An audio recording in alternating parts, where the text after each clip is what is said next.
it goes. I'm on a road. Follow your heart.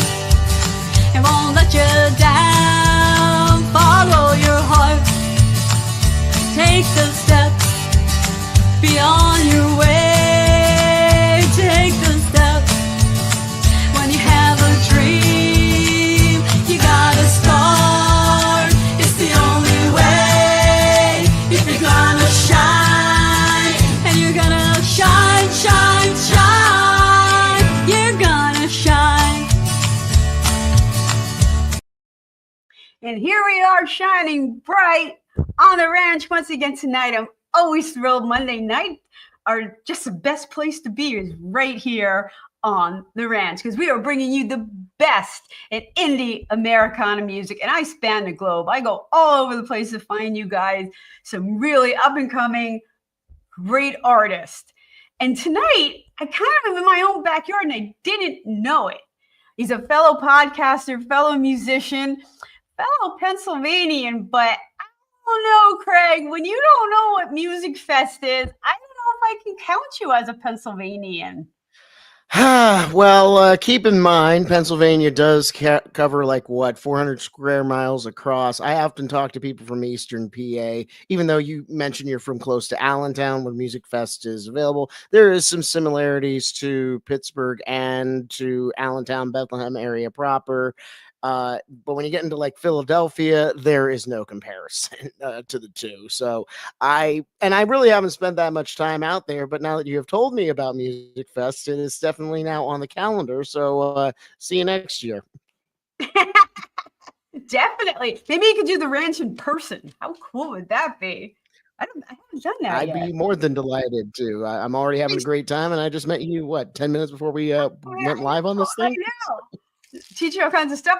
For anyone listening who doesn't know what Music Fest is, it's first 2 weeks of August in Bethlehem. They close off good like 3 miles of the city, and they set up vendors and like 7-10 stages, and you just keep walking around listening to free music. There's I think there's over 300 acts playing during that 10-day stretch, and it's just an amazing, which makes us way better than Pittsburgh. I mean, well, I look, I go all over the country, and I've never really made a hierarchy of places that I love to go to, or say one place is better than the other. I will reserve the right for you to be wrong at a later date, but I'm more than happy. I'll be more than happy to do my own research at a later date. That's a future podcast, our hierarchy of great music towns. Any town doing music is a great town in my book. It's true. Although, as a country, Americana artist in Pennsylvania, I have come to find, there are pockets around the world of country Americana music. Oh yeah, for sure. It's not like I think down south, it's more prevalent, but up here, it's here and exists, and there's great music. But I think we have to look at it a lot harder. I would disagree with that. Being from Pittsburgh, Pittsburgh has 2 country stations, commercial country stations. They are right in the middle. Like there's a lot of blue counties, but there's a lot of red surrounding those counties as well. So I've noticed that Pittsburgh is a little bit more country than you would think. I mean, it is much like where you come from. It's a warm, recovering industrial town. The steel mills have long since, there's like one left in Pittsburgh, but there is still very much that ethos, that working man, working lady ethos that country music speaks to. Heck, Working Man Blues, one of the best songs that Merle Haggard ever came out with. That could describe several of my neighbors, several of my relatives, several of my friends, including people who are in music. I totally agree with that. And country music has changed so much in what they're calling country music. And even rock, which is, again, working man, they're now calling country, different styles. And, what it is. And, by today's standards, more things fall into the country genre that, even people who don't think they're country are country. Music's always been one of a melting pot kind of mentality. I mean, rock and roll, think about it. It's country and western, it's popular music, it's blues music combined into that nice little stew that came out of Memphis in the 50s. And ever since then, I think every music always has this kind of amalgamation and evolution at certain points. And I never want to get to a point where I've kind of shut my mind off to any new evolution, because at the end of it, if you want to get into purity tests about country music, then listen to the Carter Family and don't listen to anything else. Beyond that, I never want to be the one that even then it's all subjective. It's what your tastes are, it's what you prefer, it's what you value. It's a healthy thing to always ask, why do you like what you like? Why do you know what you know? And I think that is something that a lot of that younger influence always brings a new perspective, a new flavor to the stew. And it's always a welcome thing to my ears anytime. Yeah, I agree with that. And that's a great analogy of looking at even rock and roll, of how different sounds really came together and melted together. I think country's going through one of those infusions really right now of, evolving. And there's a lot of new sounds and even some people rapping country music, which is really kind of cool. They've always rapped. What was Devil Went Down to Georgia? What was A Boy Named Sue? Devil, you consider that a rap? Devil Went Down to Georgia? Okay. Some would argue that it's more of a maybe a poem, maybe a chant, maybe a dramatic monologue, but it's spoken word over music. What is rap music? Spoken word of right. I think it's a stretch, but I see where you're going. Although I always argue with rappers and they get mad at this. I said, what was the first #1 rap song to hit #1 on the charts? And they say, "Oh, but I said, no, I'll tell you who it was. It was a girl." And they're like, "No, don't you say Blondie. Don't you say Blondie." And I'm like, "Oh, yeah. Name checking, Fat Five, Freddy, and everything. Yep." And then they kind of go crazy. It's, as the kids are fond of saying, cringeworthy in retrospect. But I do love Debbie Harry, and I love that Blondie was always known for always trying something different. They came out of that CBGB new wave kind of stuff, and they were good at that. But they had some great disco stuff. They had some really great straight A rock songs, and yes, Debbie even rapped at one point. So, and that's always been kind of the thing that I've always reached to as an artist myself. I never really want to be pigeonholed to one thing. My previous record was a country bluegrass record called Letters to the Defendant. The Vagabond EP, before a string of modern country singles, was kind of a Tom Petty motif. And so I'm always trying to find new avenues and new sounds. And I like to be one of those artists that you can listen to the record and know what I was into when I put that record out. And because my cover shows and my Spotify and YouTube playlists all have identity crises. And as it should be, like, you go to song by song and let a song be what it wants to be. And we got some people listening tonight.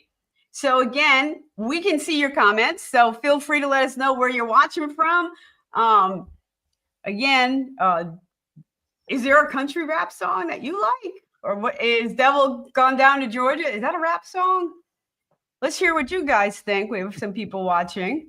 So I'd love to get some feedback on this. And again, we are brought to you by Blast Music 24/7. So again, thank you for joining in with us tonight. So let's see.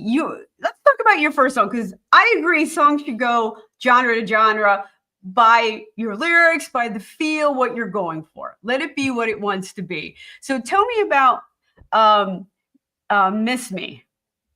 It's our first song that we're going to be listening to.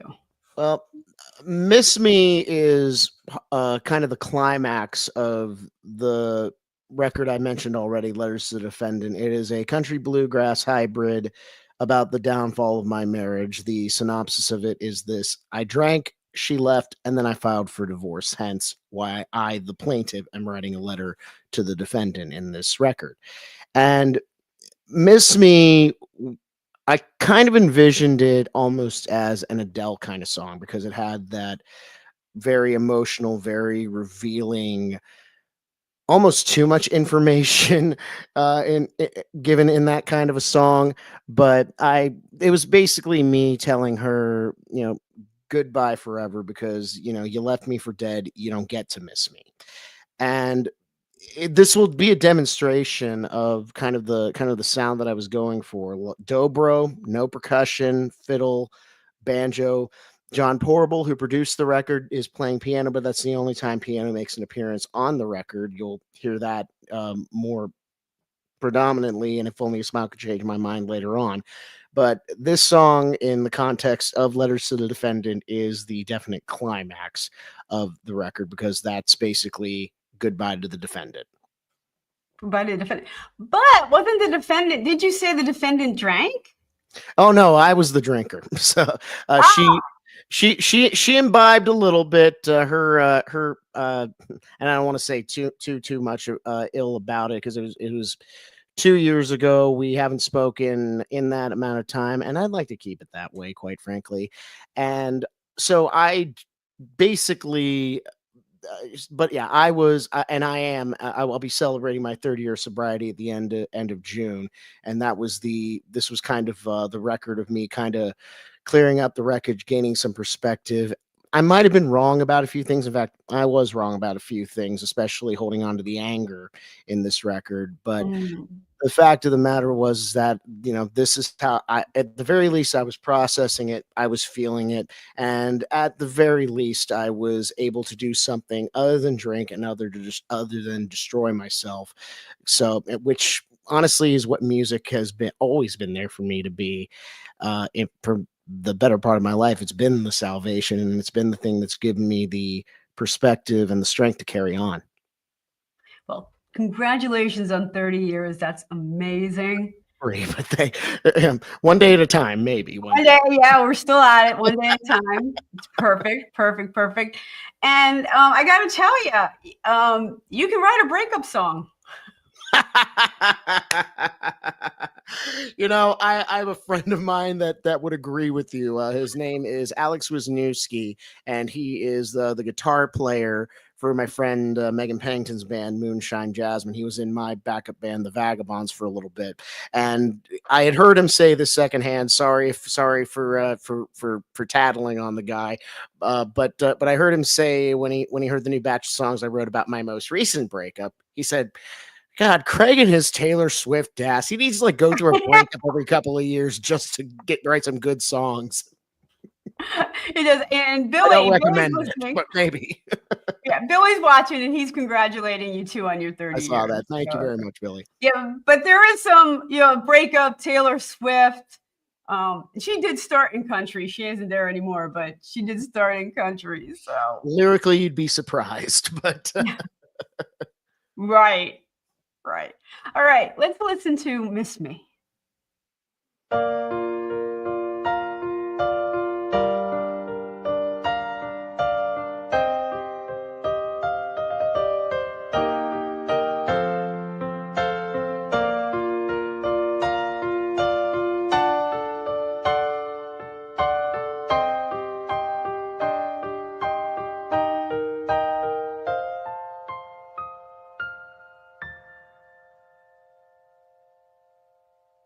How do you say that you wish we never part when you're the one who left, you're the one who broke my heart? How do you say that I'm always on your mind?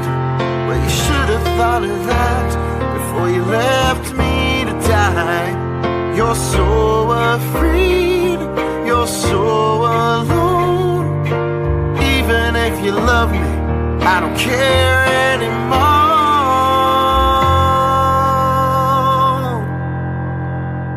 You don't get to miss me, you don't get to cry. You can rest your head alone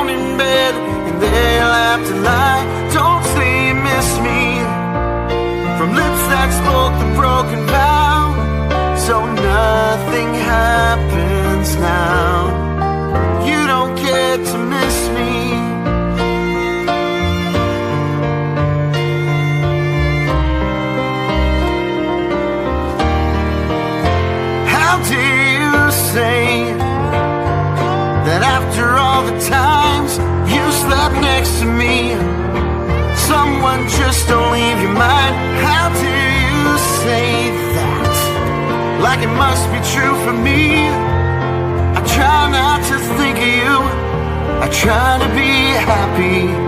You're so afraid, so sad to hear. You were so brave when you walked out, my dear. You don't get to miss me, you don't get to cry. You can rest your head alone in bed and they'll have to lie. Don't say you miss me from lips that spoke the broken vow. So nothing happens now. You don't get to miss me, you don't get to miss me. No, no, you don't. No, no, no.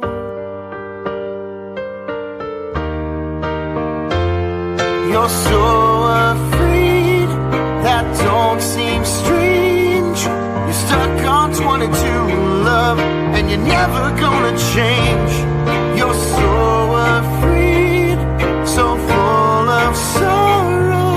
You made it so clear where you go, I can't follow.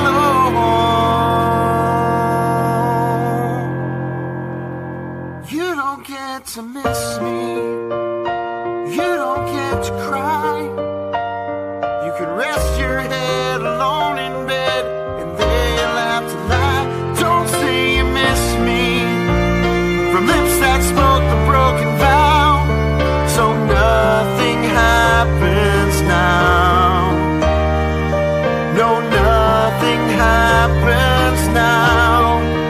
You don't get to miss me, you don't get to miss me. No, you don't, you don't. So nothing happens now. How dare you?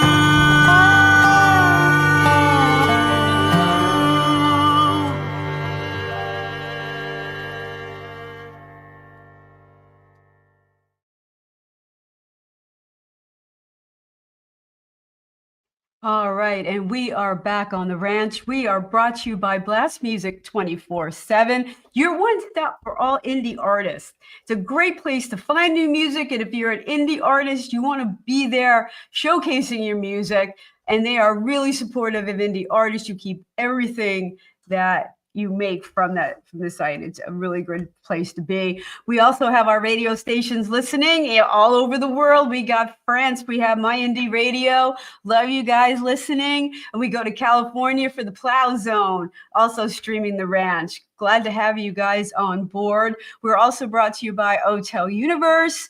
Again, if you're a musician, you need some really quality looking videos. They'll help you out. Tell them Randie sent you. They'll make you a really inexpensive lyric video, MP3s. They'll help you out. They really will. So To The Max Advertising, they made some of my banners and they hooked me up too. So again, we're all about indie artist support here. So tonight we have Craig VELTRI and all three of these are kind of breakup songs that we're going to be listening to. Biloxi, not so much. It's more of a call for reuniting. I would just say that if only a smile could change my mind, really is just an outline of why I am not boyfriend material. But Miss Me is definitely, and the horse you rode in on, if I can use a ranching analogy. Right. Oh, love ranching analogies. Love them. So you brought up the sobriety in the music business. They don't seem to always go hand in hand. No, and having worked in Nashville off and on for the last 10 years, oftentimes it's encouraged. The fact is, it's just not to be sober. Not to be sober. In fact, to be the party host and get as many shots as you can up to the stage on some circuits. Others are rather respectful. And in fact, and what I've been finding is that's just a matter of you can make that slip really, because at the end of the day, Nashville is never going to be the problem. It's always going to be up here. That's going to be the problem. So I made a very clear boundary that, I don't drink ever.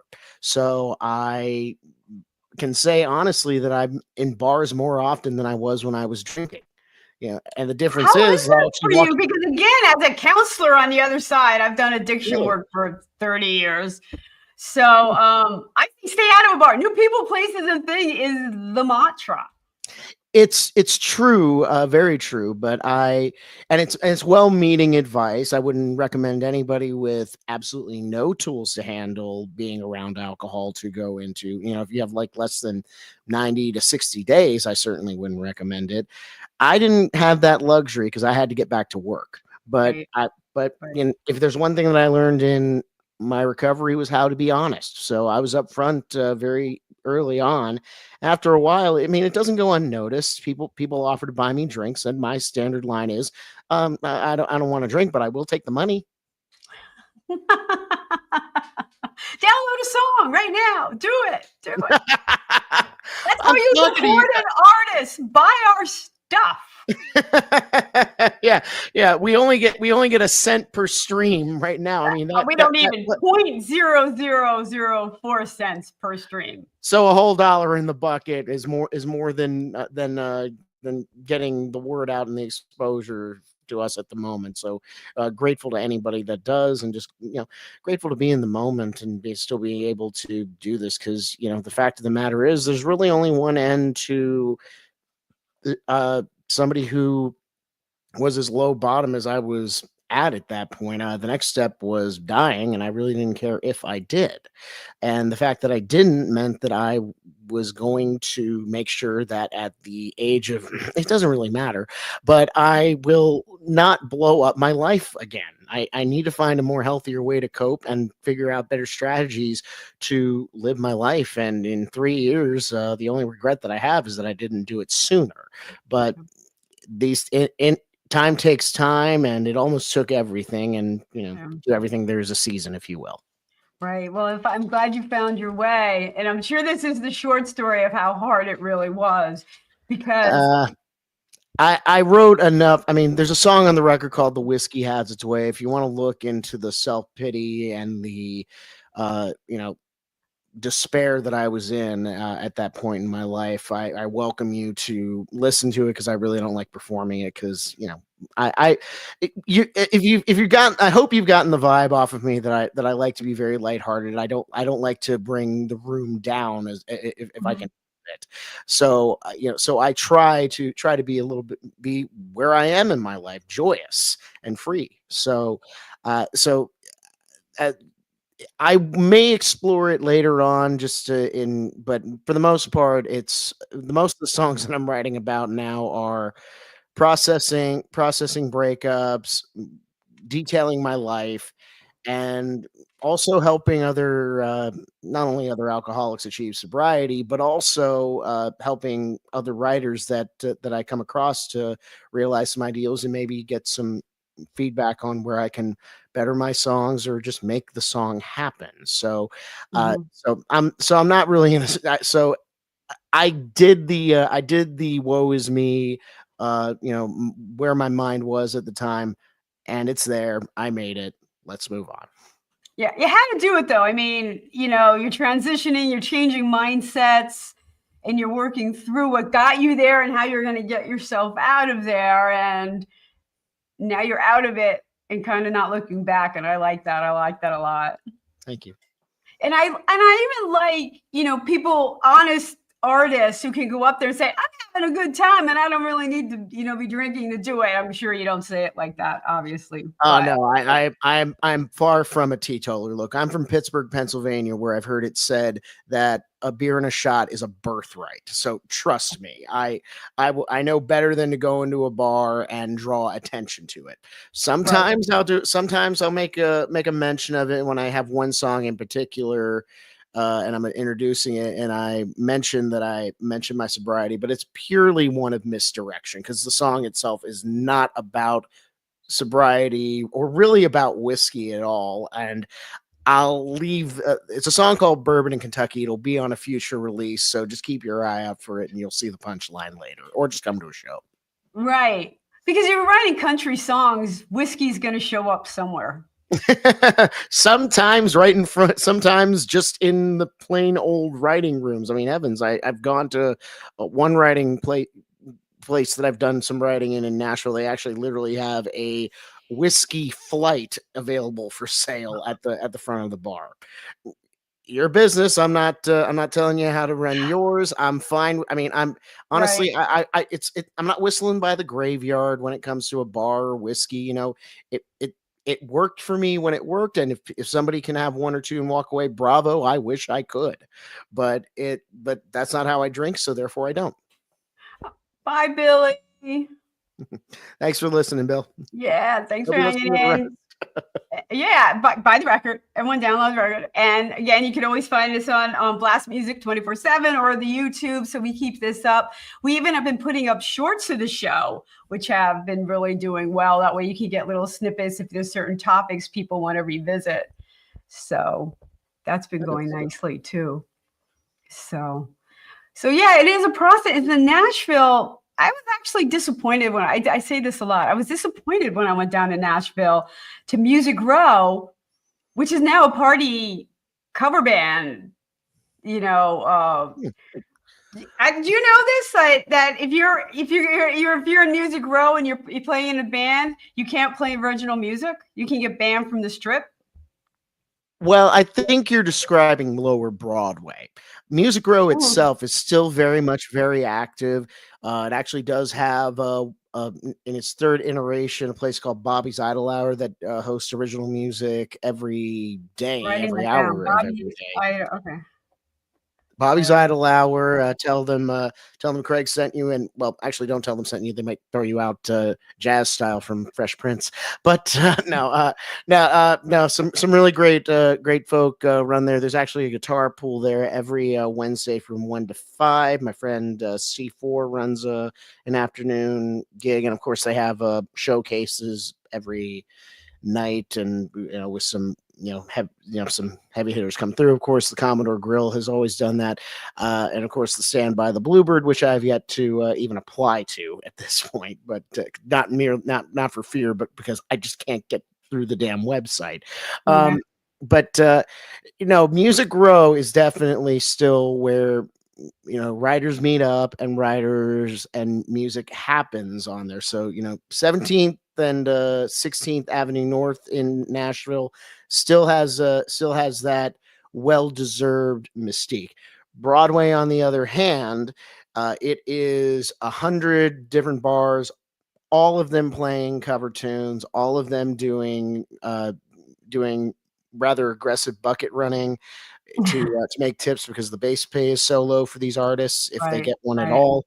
And so I do dip my toe into that neighborhood time to time when I'm in Nashville just to make a couple of bucks. But I did that for two or 3 years, 2 shows, 3 shows sometimes a night, and there are many others that are doing the quad 4. So and the burnout is real when you do something like that. And bravo to anybody. In fact, I will say this: you show me somebody who burned out on Lower Broadway, and I'll show you somebody who was drinking on the job. So, good point. So, if you are in shape, if you have the stamina, and if you have the will to make yourself a lot of money down on Lower Broadway, I will not be the one to discourage you to do that. I'm just at a point in my life where I know what I want to do with the rest of my career, and I'd rather be writing and performing my original music. And there are really only 3 cities in America that you can do that, maybe 5, but 3 for sure: New York, LA, or Nashville. And I lived in Nashville, so I already have some contacts. So away we go. Right. Although I want to add to that list, because again, spanning the globe as I do, there are some pockets, especially globally, that I definitely have on the list. Like even Austin, Texas is that would be a 4th one, though. That city I found is more in at least people I've talked to from Austin. I really haven't spent much time in Austin, but from what I've heard, and maybe I could be corrected here, it's a lot more leaning in the live music. Not a lot of people are getting signed out of there these days. No one's getting signed out of anything. fair enough. But Yeah, I mean, you know. Oh, all right. We're gonna listen to one of your songs, and then we'll go, you know, back to that. We'll open that can of worms. Okay. Talk to me about Biloxi. Biloxi, I would not say is my my favorite song, but I do believe that it is my strongest song. You were talking about how the song comes out earlier. Well, this song, the first line kind of hit me. I was sitting in my car, I want to say about 2019, maybe late 2018, and I'm sitting in a car right by the Parthenon in Nashville, Centennial Park in Nashville, right by Vanderbilt. And I'm sitting in my car, and the line hits me: "Will you meet me in Biloxi?" I believe at the time my ex and I were talking about places we'd vacation to. Neither of us had ever been to Biloxi because, you know, we're thinking coastal cities. So I had Biloxi on the mind, and I also had some woman on my mind that I had let go and was thinking what might have been. And so I was already having doubts about my marriage at that point. And so, and you know, going back to, you know, to the fear that I had back then, the only response I had was blow it up and run away. And so I kind of wrote that song as, you know, an intention of saying, let's meet somewhere that neither of us, me and the woman I'm writing this song to, let's meet somewhere that neither of us have ever been to. Therefore, no one will think to look for us there. And from there, we can run away. I'm told it's romantic. Okay, let's hear it. Biloxi.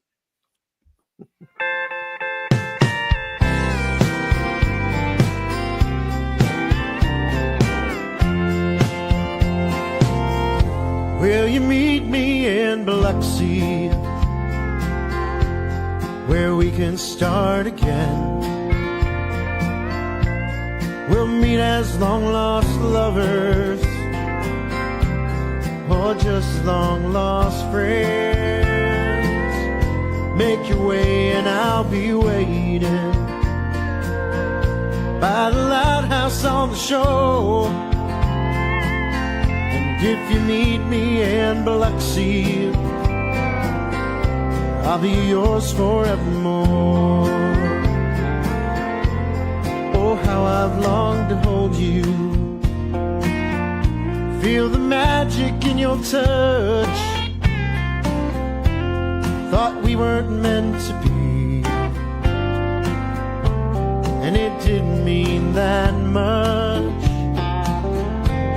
And since we've never been, no one will know us there. They won't know where we went. We might have a prayer. So will you meet me in Biloxi, where we can start again? We'll meet as long-lost lovers, or just as long-lost friends. Make your way and I'll be waiting by the lighthouse on the shore. And if you meet me in Biloxi, I'll be yours forevermore.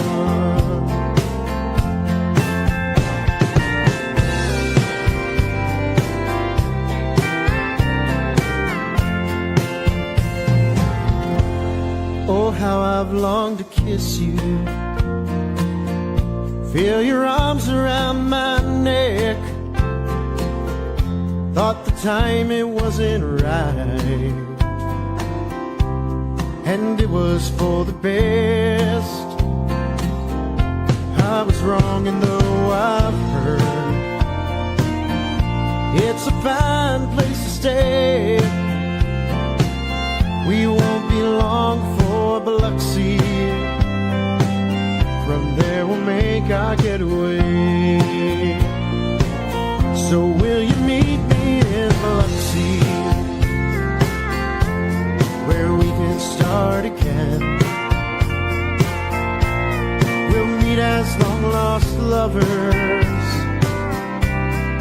or just long lost friends.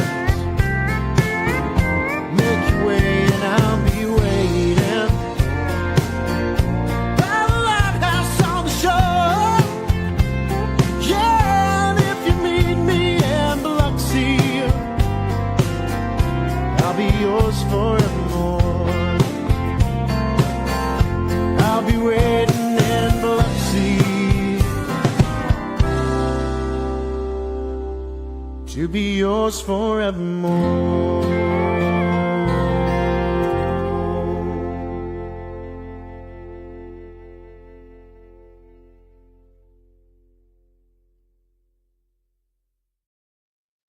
And we are back on the ranch, brought to you by Blast Music 24/7. And we got my indie radio coming out of France listening in. Love to have you guys aboard, and Plow Zone out of California. So glad to have you with us Mondays and Thursdays when you guys stream. We're here with Craig VELTRI, who just got the girl. Actually, no. The actress Allegra Brie Moreno is married out in out west. So no, that would not be the girl, and no girl is currently gotten at the moment. So, Oh my God, you're as bad as me. But in what way, Randie? Huh? In what way, Randie? Well, we'll talk about that after the show. Okay. Hey. I say. All right, what I want to circle back to. We brought this up really briefly, just, mentioning the whole record company or record deals and stuff. And there's kind of a myth out there that you need a record company to be successful in the music business. No, let me back up a little bit and say this. When a band or an artist starts out in their career, they will take on many hats, but one of the big ones that they will wear is that of an entrepreneur. They are running their own business. They are running. I'm Craig VELTRI Productions LLC, greeting you today. Because apparently corporations are people legally. And I am more than happy to say that anybody who runs their own business sets their own standard. I accept the fact that perhaps I am not going to be walking among the giants of the industry. Wembley in the round will probably not happen for me, as niches and hard to pin down as my music is going to be. And I admit, I've worked for me for the last 3 years. I will never work for me again. But I will say also that, if they want the people that want the big deal and are out there to get the big deal, maybe it's out there because the industry, I have said even to me that the record business is dead. I would often say that I've seen enough entertainment evolve as the medium evolves. It's certainly been disrupted over the years, but dead. People are still making music. People are still buying music. People are still going to concerts more than ever. Right. So going back to my overall point about music in general, it's not dead because somebody doesn't understand it. It's just different now, and we are kind of left to navigate to figure out what success means to us and what a sustainable business model means for the individual artists and companies in general mean going forward. And I think we're getting closer. Right. There's a lot there to unpack because as your own entrepreneur, you have to act as your own record company, as your own, business person. And, some people can parlay that and, can write songs and market songs and do live songs. If not, you build a team, to do that. But I think the biggest takeaway there, Craig, is you have to define yourself as what is success. Yes, exactly. Because there's a lot of balls to have in the air at one time, to be your own record company or in the music business, and some people just want to do live shows and that's all they want to do. And that's what they're successful at. Go for it. Some have moved into original music, and then you have to define your idea of success, because if you are successful in Spotify, doesn't mean you're going to make any money on Spotify. Oh gosh, I mean, it's like the old trick about the old joke I've heard about Nashville. How do you make $2 million in Nashville? Spend $1 million. That's kind of how you get on Spotify and feed that machine and be able to get your name out there in that aspect. And it's been, there've been lawsuits aplenty trying to circumvent that. But I will, so I will say this. I kid myself as a boss, but the fact is I don't answer to anybody at the moment as far as my music is concerned.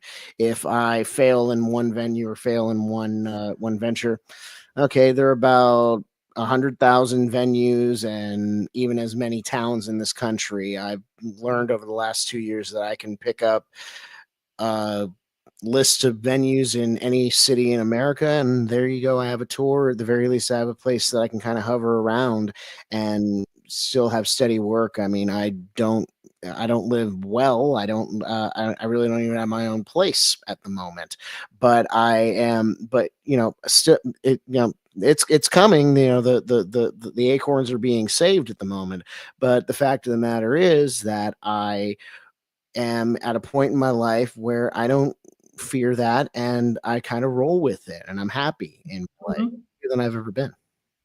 Oh, that's really good. It's a good place to be when you're content with your music and you're doing music for the sake of doing music. Absolutely. That's really what it's all about. And we have your last song, If Only a Smile Could Change My Mind. Well, as mentioned, I wrote that song at the end of my marriage and the beginning of a relationship that I was falling into pretty immediately after. I won't say how immediately after my marriage had dissolved, but I looked at this woman and I found every reason why this was not going to work out, because I looked at the past of where I was, and I said to myself, I was never going to love anybody more than I was going to love my career and my recovery, though not in that order. And that's kind of what I put on paper. The three gut blows at, shots to the gut, if you will, miss me, goodbye to my ex, if only a smile could change my mind, goodbye to the idea of ever getting marriage and monogamy for that matter, and can't come back, which is a song goodbye to a certain part of a city in North Carolina that I really don't feel any need or want to ever lay eyes upon again. And the last song is called The Good Guy, which is, okay, this is where I want to go and where I'm heading off in the narrative of it. But yeah, like I said, If Only a Smile Could Change My Mind is definitely not what I'm putting on my Tinder profile. And why do I need a Tinder profile? Because I'm always out and meeting people. So there you go. All right. Not on your Tinder profile, but a good song. If Only a Smile Could Change My Mind. Here we go.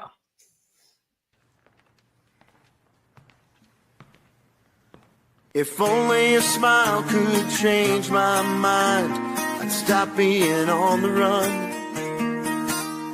I'd give up the life, I'd give up the chase, and you'd be the only one. But soon you'll just want to win, not merely to contend. And all the things that charm you now, you'll hate it in the end.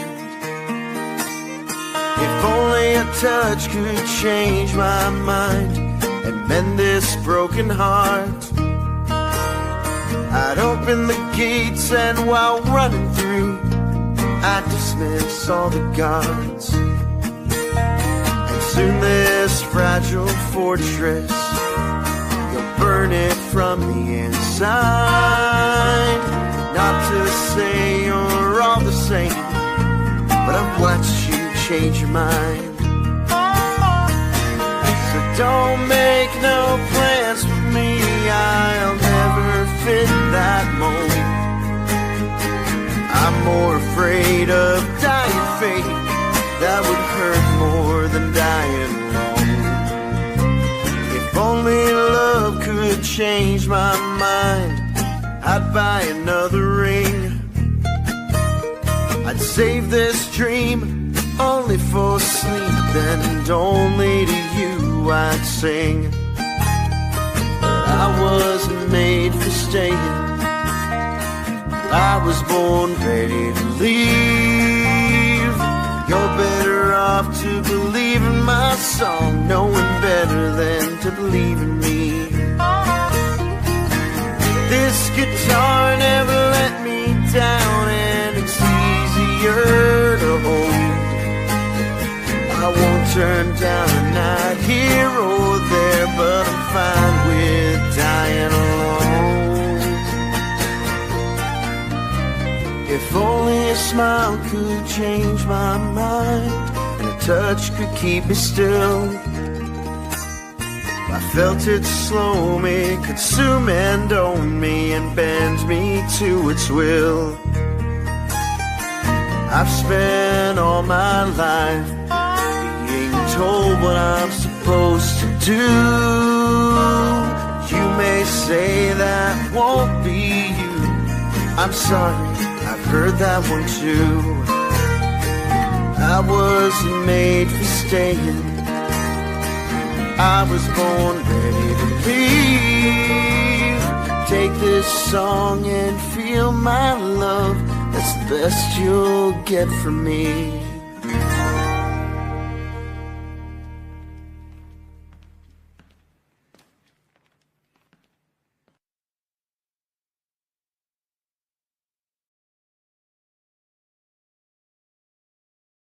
And we are back on the ranch. We are brought to you by Blast Music 24/7. One stop for all indie artists. If you're looking for new music or looking for a great place to host your songs and network with other artists, you need to be on Blast Music 24/7. We have Indie Music Radio, also tuning in from France. Love to have you guys listening, in Plow Zone over in California. If any indie artist, Americana artist, wants to be on the ranch, you can just go to my website, Randie, RandieOneil.com/shows, and you could apply to be on the ranch, and we could have you here just like Craig did. So glad to have you. Yeah. So we can call that last one a kind of a near miss. Define in regards to the Well, subject about matter. the girl, but you're like, I don't think this is gonna work out. And We're still friends, but I think it was kind of, you know, and that's kind of the weird thing that keeps working out, as far as, you know, I'm a lot more honest and upfront about a lot of the ways in my life, and, you know, honesty should always be the best policy about these things. And, you know, it's a lot easier to disentangle and walk away, or to kind of have a better understanding once you set those boundaries and find what you actually value. And one thing I will say, I think that's one song on the record that I think I nailed the kind of the artist that I was reaching to, as far, so not a near miss as far as the relationship is concerned, but direct hit on me trying to hit the sweet spot between Alison Krauss and more. I mean, I'm in a suit and without a tie in a theater playing guitar. Wow, love it. So and that so yeah, all right. so that entire record was me trying to write my own The Road to Ensenada record. Oh, I saw Alison Krauss this summer. No, she's wonderful. I love her. I mean, She's great. She was with Robert Plant. Yeah, and surprisingly, those records were I mean, I think Plant always wanted to be more of a blues singer anyway, and then he kind of just kind of stumbled upon heavy metal, and he's such a, as far as an interviewee and just listening to his life and his story, he is just such a gentleman, as far, you know, mellowed in his later years for sure, but a gentleman to the nth degree. And if there's one song on my record that I would love Alison Krauss to ever hear and maybe sing, I Sleep Better Alone, because that was definitely, I heard her voice whenever I put that pen to paper. And I think you're right about Robert Plant, because her influence on that whole everything they did was there. It leaned heavily like to her influence, and it took a few bars before you realized that it was Robert Plant's song, but he like folked it out, and it was this wonderful arrangement. Yeah, that is, they say politics is what makes strange bedfellows. No, the arts is definitely what makes the strangest of bedfellows. I mean, you would be. I never want to say that you would be surprised by the people that I am associated with, because I just tend to follow the chemistry wherever I go with anybody that I meet. But they are a very diverse and very magnificent tapestry of different walks of life, and I wouldn't have met those people if I had gone into any other kind of vocation. So I'm, you've probably been in enough jobs where you're standing next to the person on the line. It's like, if we didn't work together, I'd have nothing to do with you. But the fact is that the fact that I get to work with all these people with so many different perspectives and so many rich life experiences, I mean, it is the gift that keeps on giving, this music thing and this art thing. And I'm grateful for a lot of things, but I wouldn't trade the friends that I've made in this journey for anything. I'm happy to say, as far as my recovery is concerned, most of the people who were my friends before I got sober are still my friends now. Oh, that's good. That's amazing. They stood by you. Yes. I wouldn't have stood by me, but that's why you got to get out of your own head with this stuff. So. Right. And it all is a head game at some level. Even being in the music business, the highs and lows. One day you're on top, you think, let's go, it's great. And you're like, oh, it's shit, and you could be, it has happened. I played for 100 people, and all of them are throwing money in the bucket. To the very next day, I'm playing at a bar and nobody's walking in. So what I feel, if I knew the words to That's Life, popularized by Frank Sinatra, I would sing it right now. But but indeed it is. That is the exact, that is my life. I mean, you've done the gig. I'm sure that's been your life too. Yeah, I ride the highs and lows. Last weekend was like, all right, it's gone, it's over, it's done, we're moving on. This week, yeah. Shot down in May. Right. Like, what's my horoscope? I gotta do the tarot card reading. Get me out of here.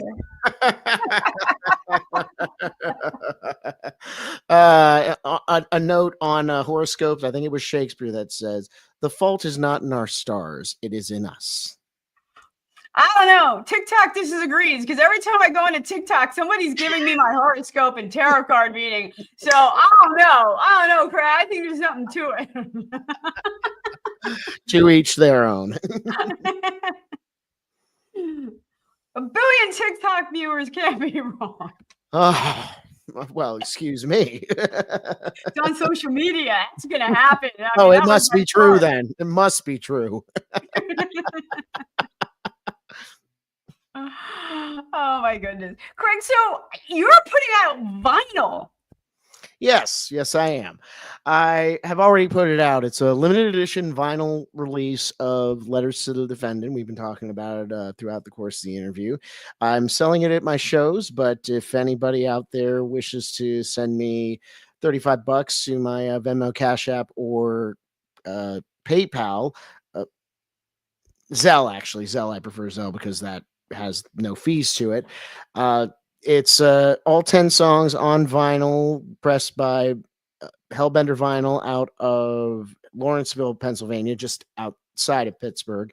They did a fabulous job of the printing. I do not have a copy of them right now on me to show you, but I always envisioned the record as being experience as a vinyl record. So side one kind of sets up the story, where my mind was, how the courtship kind of went through, and then you flip it over and watch it all fall to crap. And so, and because it's just it's an old, it not I hate saying old, but it sounds like something from from a long time ago with that bluegrass influence. It sounds to me, when I first heard it, it's like, this has got to be on a record. So, and I've only printed 100 copies of it. So once I have finally sold all of those records, I will not go back for another pressing. So if you want one, get them while they're here. And it could be a collector's item. That's what I'm hoping for. So, I will even sign it, no extra charge. Yeah, I thought about vinyl. I think it's so cool. I actually have a record player. I have half of mine to just say, you know what, I'll throw in the record player for free. Just get these vinyls out of my house. So. Well, I wish you really good luck. Yeah, any new music coming up with you? What else is going on for you? Well, the music front, I'm in the process of working on my next record, Sounds Like Me. Ever since I think you and I might be the same. Once one record is finished, we got to move on to the next one, because it just happens. You don't plan it. You're like, I'm going to let this breathe, and and then you write another one. And life happens, and I'd had a couple of songs that could have made it on to Letters to the Defendant, but I really wanted to realize it in the soundscapes that I really wanted to explore. So the next record for me is going to be called Sounds Like Me. Just to give you an idea, just the title track, it combines Keith Urban. The chorus I lifted something from The Darkness, if you remember them. I believe in a thing called Love Fame, and the bridge takes heavily from Simon and Garfunkel, kind of over the same riff. But it's so just to kind of set you up that you're going to get curveball after curveball on this record. There's a jam band song. There's a song that kind of lifts from the 1975 motif. There's also a couple country standards, but I think it's gonna spin a couple heads. I'm going for Unorthodox Jukebox by Bruno Mars. He did a record where he just kind of bounced from genre to genre so seamlessly, and that's kind of the marker that I'm having for Sounds Like Me. I've already done a couple demos for it. I've locked down my friend Tyson Leslie for those demos. Hopefully he'll see it through as a producer of this record. And on the other side of it, I'm also working on another record with my friend. I mentioned Megan Pennington of Moonshine Jasmine. She also is the founder and CEO of Scarfire Media, which hosts my podcast, The Craig VELTRI Interview. And we've combined forces for a project under the moniker Moonshine Vagabonds. The album, I think we've agreed, is going to be called Inside the Cabin, and it's going to be a very straight ahead kind of Americana country record, perfect for a show like The Ranch, I believe. And we are in the process. I think we're going to be within the next week. We're going to finish up the songs, and we've already shopped around for producers. Once we lock that down, we hit the studio, and perhaps concurrently, Sounds Like Me and Inside the Cabin by Moonshine Vagabonds will come out around the same time. We'll see. I don't know. If I had a crystal ball, I think I would have made a lot of better decisions in my life. But at the process, these are the things I'm working on. When they come out, keep it locked. All right. And when you got new stuff, hit me up. We'll have you back on the ranch. Absolutely. We are here every Monday, 7 Eastern time. And you can find our shorts on Blast Music 24-minute, or you can go to my YouTube page and you'll find them there too. Everyone, thanks for listening, and we'll see you back. Listen to the Craig VELTRI Interview. Drops every Friday at midnight Eastern time on the Scarfire Media Podcast Network, the voice of the indie arts. All right. Maybe I'll show up there. I have a revolving door policy. You better. That's it. All right. Sit tight. Hold on.